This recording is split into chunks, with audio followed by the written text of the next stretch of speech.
Nah, biar sampean tahu gimana ceritanya ketika saya di penjara. Inilah orangnya. Namanya Pak Jokowi. Nama aslinya? Muhammad Fikri. Oh, nggak habis pikir saya.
Assalamualaikum warahmatullahi ta'ala wabarakatuh. Waalaikumsalam. Bismillah, alhamdulillah, alhamdulillah wa syukurillah wa ni'matillah wa la hawla wa la quwata illa billah, amma ba'd. Alhamdulillah, malam ini saya sedang bersama dengan kekasih hati saya, dengan pacar saya yang biasanya kalau tidur kelonan sama saya, keluntelan, karena memang di penjara itu satu tempat isinya bisa 30 orang ya, kalau tidur keluntelan. Tapi alhamdulillah banyak hikmah yang kita dapatkan ketika di penjara. Satu adalah kebersamaannya, dan yang kedua hikmahnya tentunya. Karena orang di penjara itu seperti orang mati. Yang kita dapatkan hanya tinggal apa yang kita lakukan. Ketika kita baik sama istri, ya istri akan ngopeni kita. Kita baik sama saudara-saudara yang nolong kita. Tapi kalau kita kelakuannya di luar jelek, ya di dalam penjara nggak ada yang ngopeni. Alhamdulillah, luar biasanya juga doa. Doa ini luar biasa. Jangan menyepelekan doa. Ini saya merasakan sendiri. Saya sekarang bisa bebas di penjara, hati bisa tenang. Karena saya benar-benar, wallahi saya katakan, saya benar-benar merasakan doa dari orang-orang yang mencintai saya. Makanya saya berjanji setelah saya keluar dari penjara, saya nggak akan lagi memanfaatkan orang. Kalau saya mengatakan saya ingin bermanfaat, ya saya ingin benar-benar bermanfaat. Saya nggak ingin memanfaatkan orang. Makanya kemarin baru pertama keluar saya sampaikan saya mau bagi-bagi tasbih. Yang dulunya ketika saya puasai 7 hari, terus apalagi kemarin kan saya puasai 5 bulan. Selama di penjara 5 bulan itu saya puasa. Biasanya 7 hari kita aja mahalnya 700.000. 1 juta dan lain sebagainya. Tapi seperti yang kemarin saya sampaikan, saya memberikan 1000 tasbih untuk saudara-saudara saya beserta dengan amalannya. Dan alhamdulillah baru waktu 4 hari tasbihnya ludes. Jadi saya mengirim sampai sekarang belum selesai, itu masih suara dak-dok itu saya bagi tasbih. Dan alhamdulillah walaupun modalnya 50 juta, alhamdulillah ya, karena niat benar-benar niat ini untuk bermanfaat, alhamdulillah ya sudah hampir selesai pengirimannya. Dan yang untuk menerima tasbih saya sampaikan sekali lagi bahwa tasbihnya bukan apa-apa. Yang terpenting rasa cintanya yang saya berikan dan untuk mengikat tali persaudaraan. Terutama yang mendapatkan tasbih saya, karena panjenengan sudah menerima amalan dari saya, maka panjenengan punya tanggung jawab untuk mengamalkan. Kalau enggak nanti punya hutang bahaya. Ini saya sampaikan. Karena bahasa tentang amalan ini sebenarnya adalah bahasa tarekoh. Jadi ketika jenengan sudah menerima amalan ya harus siap untuk mengamalkan seperti itu. Amalannya tentu seperti yang kemarin saya sampaikan. Jadi ketika saya di penjara, yang pertama tentu yang menjadi fondasi saya, kekuatan saya adalah memegang tali Allah, yaitu yang terpenting adalah memperbaiki diri dengan cara memperbaiki sholatnya, dan yang kedua adalah puasa, karena puasa itu adalah untuk menambahkan kesabaran. Nah setelah itu, setelah alhamdulillah setiap malam di dalam penjara nggak pernah tidur kecuali sholat malam, dan kalau siang berpuasa ada petunjuk, ada isyarah, intinya suruh berjalan lagi, suruh mengamalkan lagi, yaitu mengamalkan sholawat an-nuridati. Jadi sholawat an-nuridati ini disebut juga sholawat perisai, bahkan juga sholawat ma'rifat, karena ada kata wasyirisari, membuka rahasia-rahasia yang ada di dalam diri kita. Dan tentunya sebelum kita mengetahui tentang rahasia ketuhanan, kita itu akan diberitahukan dulu tentang rahasia-rahasia yang ada di dalam diri kita. Salah satunya tentang mocopat atau sedulur batin kita.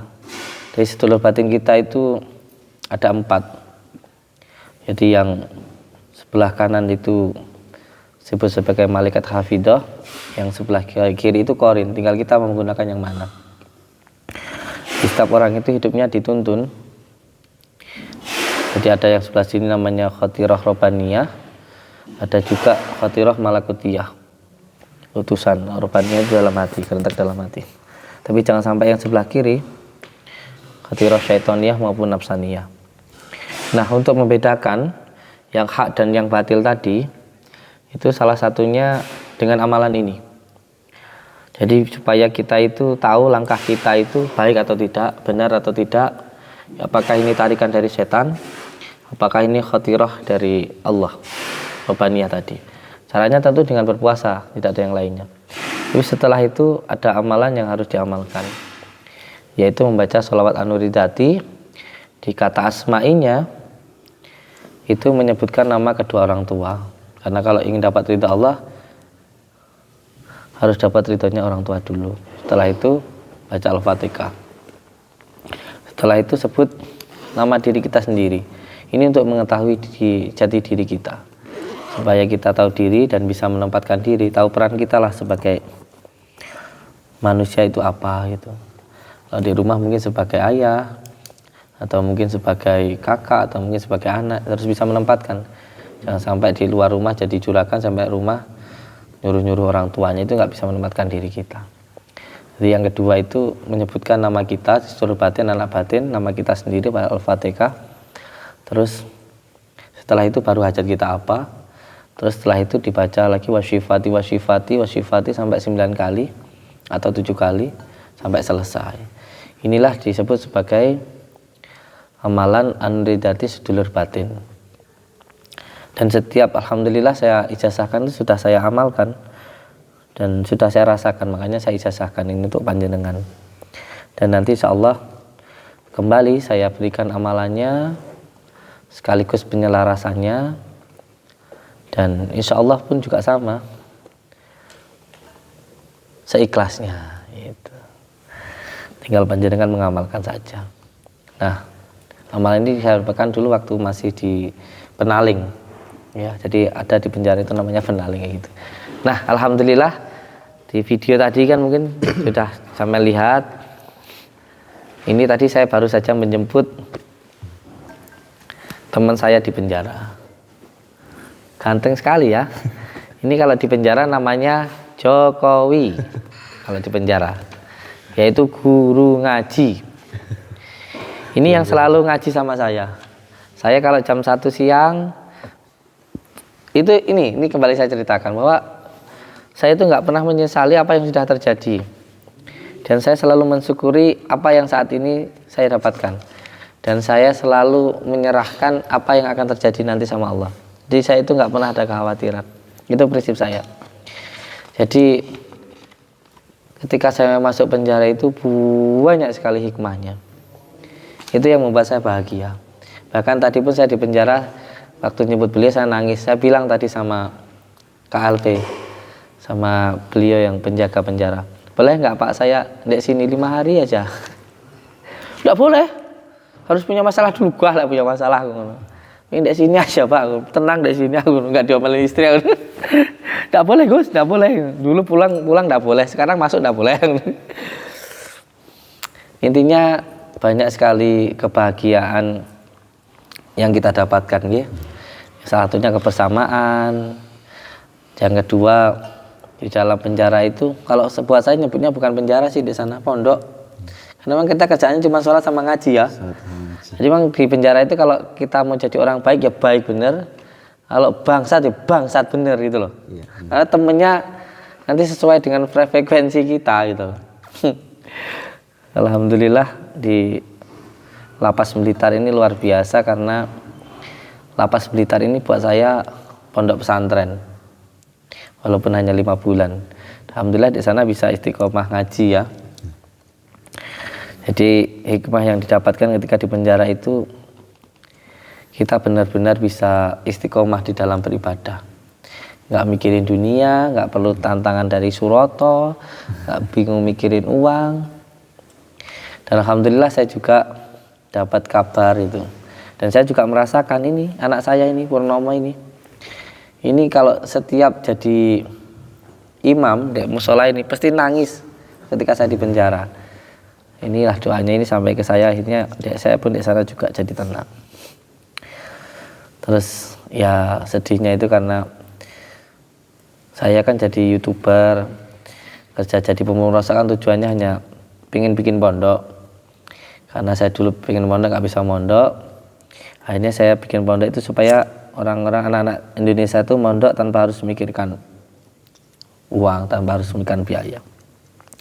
Nah ketika kemarin anak-anak dipulangkan, itu yang membuat saya itu benar-benar nangis terus ngedon itu. Alhamdulillah sekarang saya benar-benar mau merubah. Jadi kalau kemarin-kemarin itu kurang fokus dengan anak saya, sekarang alhamdulillah setiap malam bisa bersama, bisa lebih fokus dalam mengajarnya, terutama dalam tirakatnya, dzikirnya, sholawatnya, ngajinya gitu. Walaupun saya hanya ngawasi saja, tapi lebih fokus. Terus kemarin mungkin hak-hak dari tetangga atau lingkungan itu kurang. Hanya kemarin pas lingkungan saya kumpulkan itu, intinya mereka hanya minta saya itu datang ke tempat tetangga. Ya saya sampaikan, saya sangat senang karena memang ini sesuai dengan hati saya. Kalau dulu itu ya jangankan tetangga, istri saya sendiri aja sampai komplain. Sering istri itu marah-marah ke saya, terutama juga anak saya. Makanya kalau pagi itu sekarang saya nganterin sekolah. Karena dulu itu ya malam saya ke hutan, pulangnya nanti pagi tidur, anak bangun kan jadi problem itu. Ya kembali ketika ada sesuatu hal yang bermasalah di situ mungkin ada yang salah. Yang penting kalau saya itu nggak menyalahkan orang lain, yang penting adalah introspeksi diri, memperbaiki diri lah. Dan yang terakhir kali saya sampaikan, mungkin panjenengan banyak yang tidak tahu bahwa saya itu di penjara itu karena potongan video. Potongan videonya itu hanya 2 menit 9 detik. Sedangkan video aslinya itu 29 menit. Di video aslinya saya melarang ajaran bertukar pasangan. Tapi di video yang 2 menit 9 detik itu karena hanya potongan, jadi penjelasan yang saya melarang, ini ajaran sesat, jangan diikuti dan sebagainya, itu tidak ditampilkan. Tapi alhamdulillah pertolongan Allah itu datang karena kesabaran tadi dan menjaga sholat tadi. Alhamdulillah kebenaran bisa ditegakkan di bumi Bung Karno ini, dan semoga juga di Indonesia dan seluruh dunia lah. Alhamdulillah. Sekaligus juga saya ingin mengucapkan banyak terima kasih untuk pihak kepolisian yang sudah membantu saya, yang sudah merawat saya, menjaga saya. Dari pihak kejaksaan, alhamdulillah saya ucapkan terima kasih karena sudah membantu saya, karena sudah menegakkan kebenaran dengan sebenar-benarnya. Karena ya gampang buat saya untuk membuktikan itu. Ya tinggal ditunjukkan video aslinya. Kalau saya melarang ajaran ini tidak boleh, ini sesat, kan ada kata-kata saya. Yang dipotong itu hanya tengahnya saja gitu. Nah, biar sampean tahu gimana ceritanya ketika saya di penjara.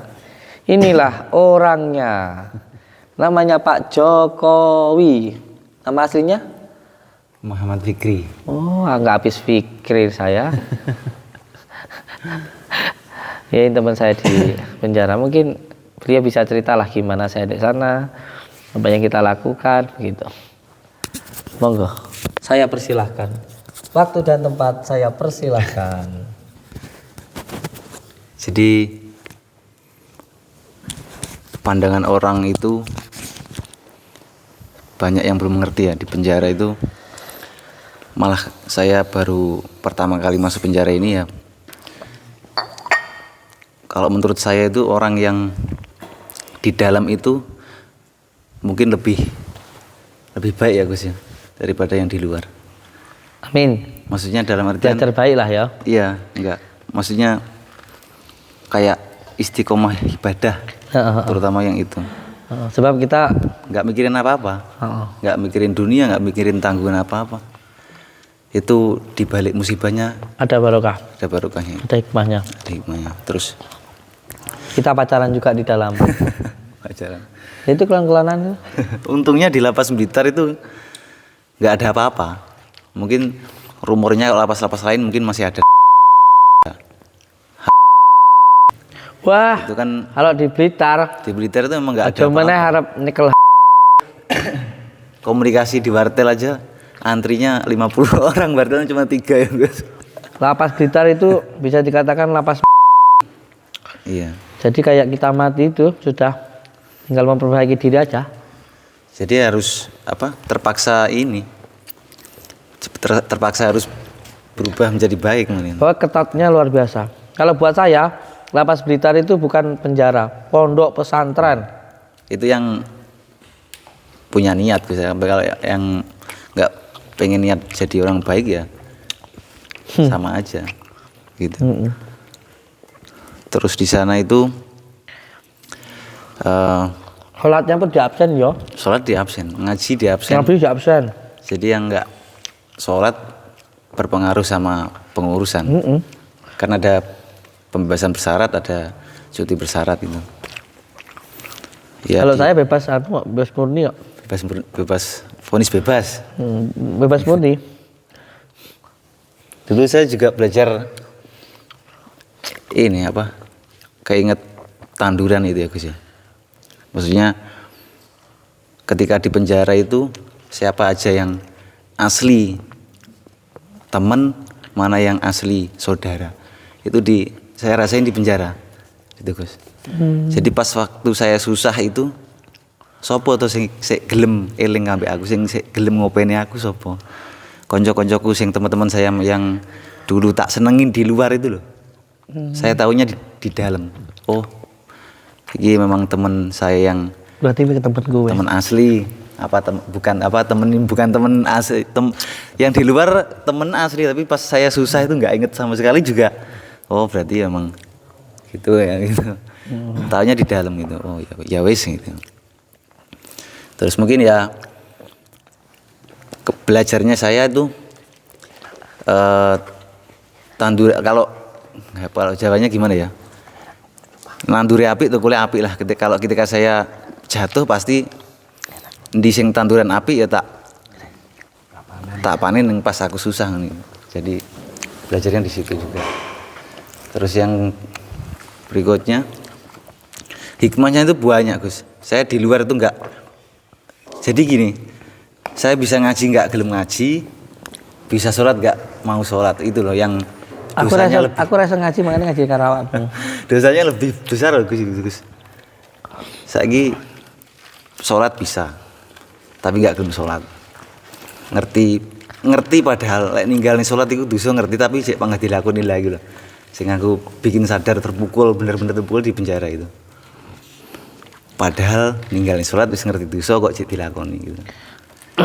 Terus nggak gelem ngaji akhirnya kayak seakan-akan itu dipukul saya di penjara itu. Ojo nangis to lah. Njopo lho San. Nggak dipukul dengan ini nek aduh karo sing gawe urip iku susah ya uripe. Saya sadarnya di situ. Terus dieling nih maneh balik koyo awakmu balik neh salatone ngaji di penjara gitu. Kalau maksiat pasti sengsara. Iya, maksiat sengsara hidupnya. Di luar itu saya nggak Taat pasti mulia. jauh. Saya ngerasain gini. Kerja apa-apa nggak cocok, bayaran piro-piro nggak iso nerimo gitu. Terus kemarin ngaji sama Pak Muslih yang ketua Kemenak Kota Blitar, saya dikasih satu ayatnya familiar ini, yang lain syakaratum lazidannakum wa la in kafartum inna adzabi lasyadid, yang masalah bersyukur. Saya diginiin, awakmu yang jaboi kurang bersyukur le. Jadi gitu. Bayaranmu piro sak bulan? 1,5 juta Pak. Jadi cukup lek tinggi bujangan. Lek awakmu pinter syukur. Awakmu kok lek bayaran sakmono kurang trimo ae ya panggah kurang. Lah intine ayat kuwi mangane bayaran sakmono iki kaya sembarang-barang ra cukup ya mergo awakmu gak iso bersyukur kuwi ngoten. Oh nggih Pak. Lagi sadar to mriki. Asline pira-pira iki cara disyukuri panggah cukup Gus ya. Nggih ta. Oh tenan. Nggih. Cukup tinggi tuku mobil, cukup tinggi tuku motor cukup. Nggih, lek disyukuri lho ya. Tapi kan ditabung dhisik, ora langsung kan. Nggih ta. Oh, jahitan. Lho bener lho Gus. Heeh. Bener. Aku ering omongan ibu kula niku, lek pengen duwe apa ya ngempet mangan saeneke. Iya bener kuwi. Senajan karo tempe karo sego, sing penting iso nrimo lah niku wau. Balik malih kali bersyukur niku wau. Aji maksudnya kayak pacare ae. Ternyata bener ya. Terus saya jadi hafal Asmaul Husna, alhamdulillah. Jadi hafal Yasin, hafal Al-Waqiah. Semenjak di penjara. Semenjak di penjara. Tapi jadi penjara nah. Jangan sampai Di sana. Ibu berapa tahun di penjara? Saya vonis 4 tahun 4 bulan, ngurus pembebasan bersyarat jalanin 2 tahun 6 bulan. Allahu Akbar. 2 tahun? 2 tahun 6 bulan. Tua dengan penjara. Jangan sampai. Kayak selama 6 tahun apa lah? 2 tahun 6 bulan nih ora tahu Enggak tahu apa. ketemu ituan. Ya ketemu tapi kan cuma sekedar ngelihat gitu. Itu belajar juga loh Gus. Kan saya ingat kata-katanya Saman yang belajar ngempet hawa. Yang enggak aja apa nyawang arek wedok aja sampai duwe hawa. Nyawang tok kadang ada yang duwe hawa nafsu tuh Gus. Niku. Sing durung iso kuwi ngempet nafsu niku. Oh. Jaga pandangan maksudnya. Ora nafsu malah bahaya orang itu. Penjara suwi ngedemene wong lanang. Ora toh? Ndak Gus. Si normal toh? Normal. Cocok didik aku kowe. Si normal toh?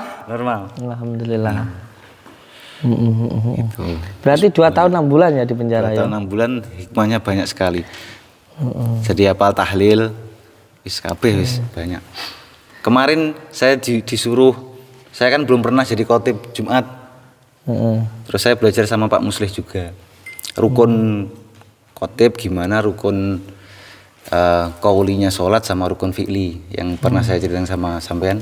Yang dari kitab Fathul Mu'in sama Safinatun Najah. Itu. Nah, itu belajar tumakninahnya sholat. Banyak itu sholat yang salah di masjid itu yang kehilangan iktidal. Jadi sholatnya gini, habis rukuk sami Allah liman hamidih tanya gini. Utatil. Terus saya kan diajarin gini, piye caranya ben enggak kehilangan iktidal. Jadi sami Allah liman hamidah itu terus gini enggak apa-apa, gini enggak apa-apa. Gini juga enggak apa-apa, yang penting jangan sampai Utatil. Iya. Kadang kan gini, orang enggak tahu sami Allah liman hamidah. Tanya gini. Buyar wis salate. Iya. Soalnya itu masuk rukun qauli katanya Pak Musli. Rukun qauli itu wajib dilakukan. Jangan sampai kehilangan tumakninahnya sholat. Itu kan bikin kadang ada bikin kurang sempurna sholat. Terus saya juga baca buku 60 tahun sholat tidak diterima. Itu penyebabnya juga itu, rukun qauli juga. Terus saya mendalamin sholat tok itu banyak ternyata yang salah. Kemarin saya bacaan takbiratul ikram itu gimana, Fatihah yang benar gimana. Itu masuk rukun fi'li yang gerakan. Yang rukun qauli takbiratul ikram wajibnya ya, takbiratul ikram, Fatihah, tahiyat akhir, shalawat Nabi, salam. Itu harus diucapkan. Itu masuk rukun qauli. Yang rukun fi'li harus tumakninah. Enggak boleh melebih-lebihkan gerakan sholat atau bergerak di luar gerakan sholat gitu. Kemarin belajar banyak itu. Ternyata saya masih banyak yang salah gerakan saya itu. Alhamdulillah ketemu sama Pak Muslih itu, dikasih ilmu itu sama Natum Asmaul Husna. Lah Natum Asmaul Husna itu dibaca ketika habis subuh juga. Alhamdulillah dampaknya di penjara saya orang tua jenguk 1 bulan sekali, cuman ninggalin. Alhamdulillah masih ditinggalin 100 ribu, ada yang 150. Terus pengen kayak anak-anak bisa beli nasi itu masih enak kan. Penjara itu makanannya ya, saya kaget Pak tadi pulang dari penjara itu, loh Bu segone kok gede-gede. Saya bilang gitu. Karena di penjara itu makannya nasi aking ya. Nasinya kecil-kecil. Kayak sego apa? Menir. Sego menir. Kok ngantem kire muni keng. Terus makan 1 cadung itu enggak kenyang Pak saya Pak. Bukan kenyang. Jadi pagi itu saya habis 3. Terus siang 3, sore 3 tapi enggak bisa gemuk. Agak kurung ya. Jadi sehari saya makan 9 cadung. Bisa. Makanya soalnya aktif. Cadong ya apa toh? Cadung itu tempat makan bekal. Kalau dulu bekal jatah. Bekal buat sekolah dulu namanya cadung. Itu Pak. Banyak lah pelajarannya banyak. Terus Gus Samsudin datang, saya nggak tahu dulu ini siapa ya. Terus akhirnya deketin. Pacarmu yang deket-deketin. Iya, gimana? Saya pengen dengar ceritanya Di awalnya tuh penjara. teman-teman yang ngasih tahu. Terus loh saya kok nggak pernah tahu ya namanya Gus Samsudin di Blitar. Aku langsung buka kaos baju panjang ngono. Nah itu, terus itu orang Kademangan itu, terus pinter ngobatin orang katanya teman-teman. Mosok dah ya tak dolan. Pinter kakalin orang. Terus saya nyari baju koko yang ada tulisannya Lepas Blitar itu tak kasih ini, nggak dipakai-pakai kok tapi kok. Nah kenal. Terus kalau pagi tidur ya, ternyata saya nggak tahu kalau malamnya itu begadang terus bangun jam 1 saya nggak tahu. Jadi waktu duhur mesti tak oyai, ayo gue sholat masjid gak? Oh iya sih gitu. Habis duhuran kadang tidur lagi, kadang ngaji gitu. Ngaji tak tawani, saya itu nggak maksa ngaji saiki apa engko. Lek sing ngantuk sama istirahat sih. Seringnya turu malah ya. Turu. Kadang nek enggak tak eling nih ya tidur. Tapi kadang saya ya dieling nih genti. Kadang tak tinggal futsal, kan ada kegiatan futsal. Futsal terus hadroh. Gitu. Teman-teman ada yang nanyain enggak? Saya berapa lama enggak ke sana? Saya keluar itu ada yang nanyain enggak? David yang nanya. David. David sering. Sama itu di penjara ini, mohon maaf tanya ya. Kasusnya apa sih? Pencabulan. Wah, auzubillah mendalik. Jangan sampai. Nafsu saya nggak punya perasaan untuk mencabuli. Apa kasusnya itu? Jual motor bekas, motor bodongan. Oh iya. Nggak tahu kalau itu motor malingan gitu ya. Motor malingan terus disikat buser saya udah. Jadi saya itu disamperin buser setelah 2 minggu jual motor bodonan itu. Udah punya istri belum? Belum, tapi saya pernah nikah tapi gagal. Anak-anak? Anak 1, Oh, anak 1. jadi bawa istri. Terus ini lagi langkah ke depanmu gimana? Di sini aja ya? Yang di sini aja, tapi ya sambil memperbaiki diri juga. Sambil ngiling-ngiling dulu orang yang baik sama saya, terus pokoknya pengen merubah diri menjadi lebih baik lah. Gitu. Siap. Sakjane nggih. Nek dilakoni ngono ae sini uripe penak sini. Salat, ngaji, Sebenarnya nggak maksiat lah ya. enggak maksiat itu penak sini. Ya gitu, dapete simpel lah sini. Urip penak, matine ya penak. Gitu. Kesan-kesannya di lapas? Kesannya di lapas itu gimana ya kesannya Gus? Apa ya kesannya? Saya ya itu dapat pelajaran banyak. Salah satunya saya diilingi lagi bahwa saya itu adalah makhluk ciptaan Tuhan, bukan ciptaan sendiri. Jadi yo eling karo sing gawe urip gitu loh. Wong ambekan ae sing gawe urip. Ade mosok gak eling karo sing gawe urip gitu. Ucapan untuk lapas Blitar? Lapas Blitar pancen oke. Bisa apa namanya? Buat contoh buat lapas-lapas lain soalnya nggak ada apa-apa Gus. Iya, HP nggak ada. HP nggak ada, narkoba nggak ada sama sekali. Lapas Blitar pancen Jeruk aja, mau makan jeruk utuh aja nggak bisa. nggak bisa. Jeruk itu belah-belah. Kaget aku. Wah, Gitu. iya. Luar biasa lah lapas Blitar. Luar biasa sekali.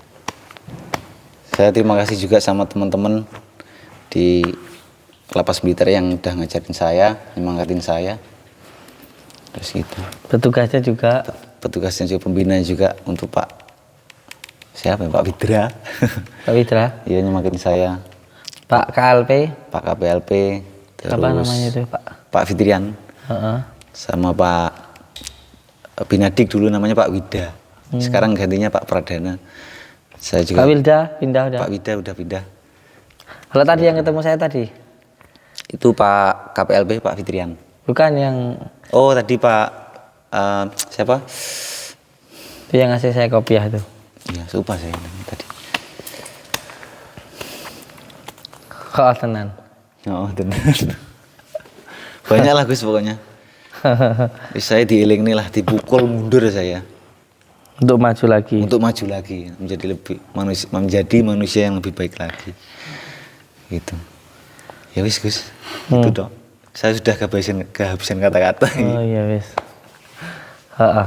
Besok cerita dhewe rasane aku. Itu kalau Pak Purnomo. Gimana ceritanya di penjara tentang kita saja.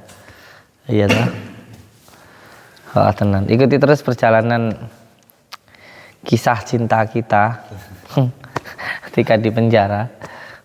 Ada banyak cerita sebenarnya tentang makannya, minumnya, kesehariannya. Pokoknya seru lah di penjara itu. Kayak orang pati geni pokoknya.